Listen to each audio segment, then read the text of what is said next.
If you saw the last NorCal 40B video, I was comparing signals between this old NorCal 40A and the NorCal 40B, which we've been building together.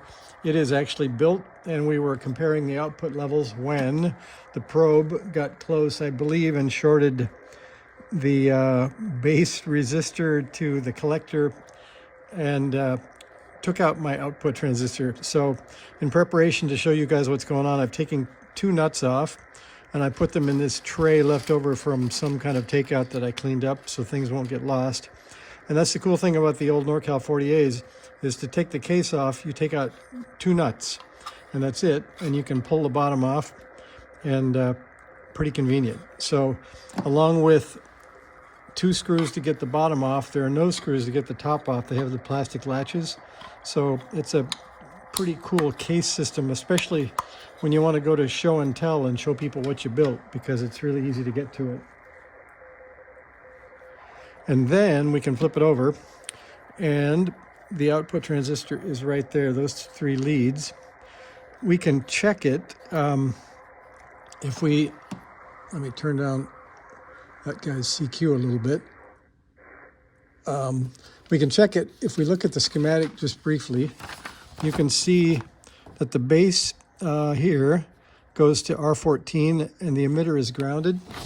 So if we look, you can see R14 is right there, and that is right there. And I guess that trace isn't very visible under that big fat heatsink, but we can see, I guess, oh, we can. So there's the connection. So there's the base, and the emitter's grounded, and there's the collector. So base is on the left, emitter's on the bottom, collector's on the top. So if we put the red meter probe and we get the Klein here into diode mode, we should be able to, I think, test this in circuit. So if we put, let's see, should be a base emitter junction here. And that looks like a short. And that looks like that junction. So base collector is still a good junction, but base emitter shorted. So we shouldn't be at 0 ohms. So if we compare that to a good transistor, here is the base. And if we go to the collector, we get a junction. And we go to the emitter, we get a junction. So this is a good transistor, and that's a bad transistor. So we will pull it out of there. So we got a couple of options.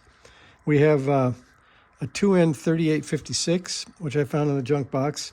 This has an, I think, an F sub T of, I think it was 20 megahertz, which is not very high. But for a 7 megahertz radio, that actually might be a fun experiment. And then I found a 2SC1252, and this is a really high frequency transistor that's still good. And it has the correct base diagram. So this would drop in, and it's already got a heat sink and a spacer on it. So that would be the easiest. So we might do that. I'm kind of half tempted to try the experimental one first, though, and see what that lower F sub T is going to do to us. So, you know, F sub T is where the gain turns to 1. So you definitely don't want to run that one at 20 megahertz, but it might actually run okay at 7. So that's an option that we might try.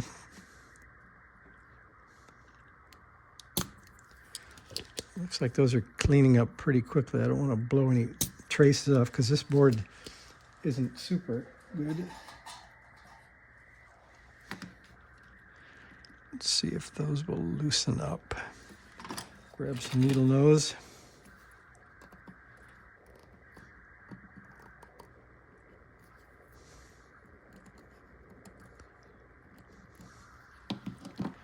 So let's see if that's loose. We're loose except for one lead. So let me try one more little bit of solder sucking on that, and maybe we can pull this thing out with no damage, we hope. Well, that, my background music isn't much to write home about, is it? I'll turn that off. Okay, so let's see if that did it. It did. So it'll slide right out now. And there we are. So if you want to do one more check, here's what happened is this big piece of aluminum that was hanging out touched my probe, which was generally a bad effect when the smoke got let out. So if we put that on the base and we touch this on the collector, that's a good junction. But to the emitter, oh, this says it's still good. So that's interesting. So then is the collector to emitter shorted? Nope. And the other way is good. So one would gather from this that we have two good diodes and an open between the collector and emitter. So this should be a good transistor. So I may have prematurely removed it thinking that it went bad, but our output definitely went down to like driver level. So I wonder if I killed the driver. Let's take a look at that schematic again. So if I shorted, now see if I shorted R14 to the collector, the worst it could do is kill that resistor, but it wouldn't, because we're through a transformer, we're not going to kill the driver.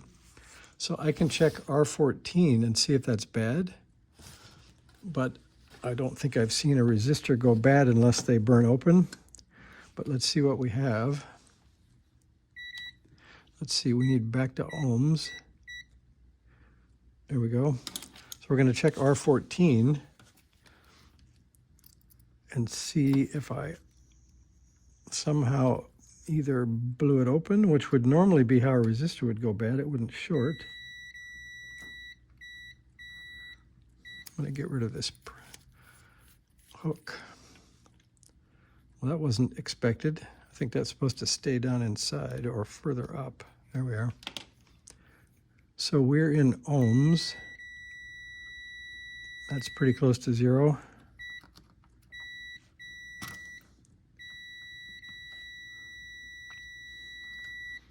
Somehow that resistor says it is a short. And I don't think I've ever seen that. Let's see what's across that resistor. If there's a, oh, I guess I have then. So now if you look at that, so the resistive path through that resistor is that coil. So DC wise, that's a short. So likely that resistor is fine. And the transistor isn't bad. So one would wonder what we did when the smoke got let out. So at this point, I don't know what may have gotten smoked unless it was the RFC that feeds the collector. We could check that. So you can see that the collector has what would amount to kind of a fuse, but that would be L2 in this case. And oh, pardon me, L2 in a NorCal 40B, which is a wound on a T37-2. But in a NorCal 40A, that's an 18 microhenry RFC. And you can see that right there. So we'll check that and see what the DC resistance is. That may have opened up. There we are. That's what smoked. So the smoke got let out of RFC1 in this case. So I think we will call that a 9-minute debug video, and I'll have to go dig around and find an 18 microhenry choke to get the NorCal 40A back online again so we can compare it against the NorCal 40B. So I guess you'd say I jumped the gun on what's a perfectly fine 2SC, hard to tell, it's all scratched up, 790, I guess. So we'll put that back and I'll change that RFC and I think we'll be back in business. So rather than make you watch all that, I'll just pop on back with a different video and see, you'll see if I'm back comparing voltages on the NorCal 40B to the NorCal 40A, that changing that choke fixed our problem. So thanks for watching. A good diversion down NorCal 40A road here. See ya.